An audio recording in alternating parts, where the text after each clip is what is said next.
नमस्कार, माय किचनमध्ये तुमचं स्वागत आहे। आज मी तुम्हाला पारंपरिक राजस्थानी घेवर बनवून दाखवणार आहे। त्याच्यासाठी मी मैदा घेतलेला आहे, गव्हाचं पीठ आहे आणि मी आता तूप घेते। मी 4 चमचे असं तूप टाकून घेते याच्यात।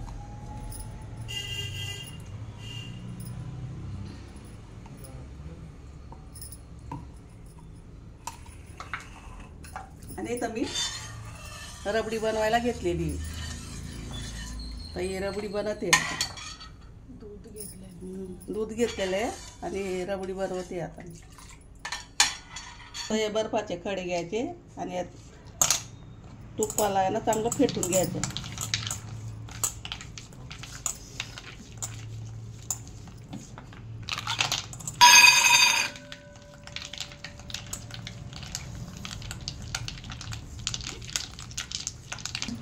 चला, आपलं हे तूप असं फेटून झालंय बघा, असं झालेलं आहे। आता हे उरलेले खडे काढून घ्यायचे, बर्फाचे खडे टाकलेले काढून घ्यायचे। 1 वाटी मैदा घेतलेला आहे आणि ही छोटी वाटी मी अर्धी वाटी गव्हाचं पीठ घेतलेलं आहे। आता चांगलं मळून घ्यायचं असं। मी हे गार पाणी घेतलेलं आहे फ्रीजचं, हे फ्रीजचं पाणी टाकायचं याच्यात।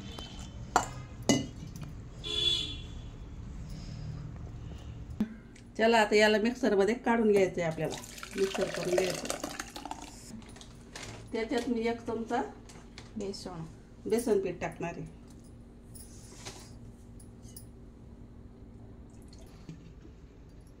आता याच्यात 1 वाटी गार दूध टाकायचं आहे, गार। आणि हे काय करून घ्यायचं, आपल्याला गाळून घ्यायचं आहे।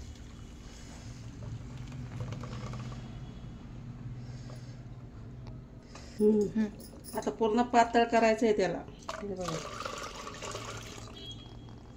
याच्यात लिंबू पिळून घ्यायचं आहे।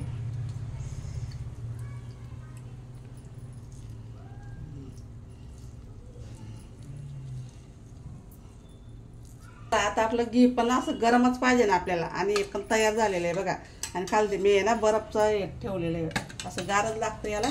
आणि असं करायचं आणि गरम असताना ते टाकायचं आहे आपल्याला। असं असं बंद झालं का मग अजून टाकायचं आहे त्याच्यात। त्याला लाटण्याने असं होल करून घ्यायचं आहे खालच्या।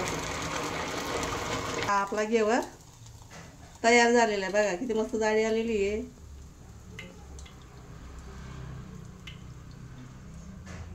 छान झालेलं आहे आपलं घेवर। आता आपल्या घेवरची ही जाळी अशी तयार झालेली आहे बघा। त्याच्यावरती मी साखरेचा पाक टाकणार असं।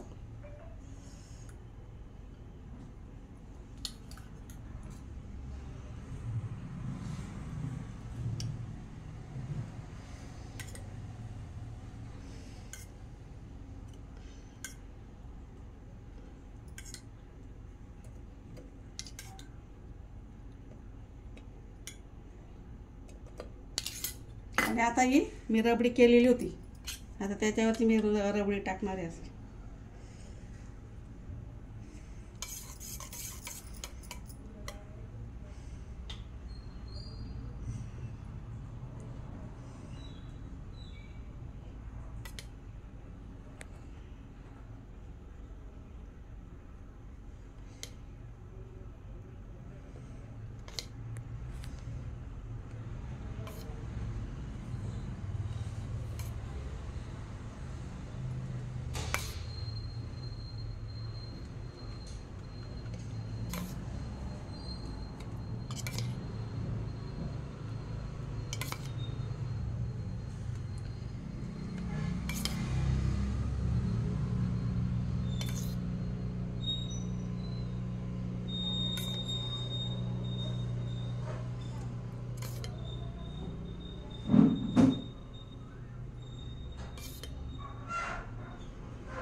त्यावरती मी हे काजू आणि बदाम असं हे केलेले कापून ठेवलेले होते, बारीक करून ठेवलेले होते. अशा प्रकारे आपले जेवण तयार झालेले. तुम्ही बी खाऊन बघायचं, करून बघायचं. माझ्या चॅनलला लाईक करा, सबस्क्राईब करा. धन्यवाद.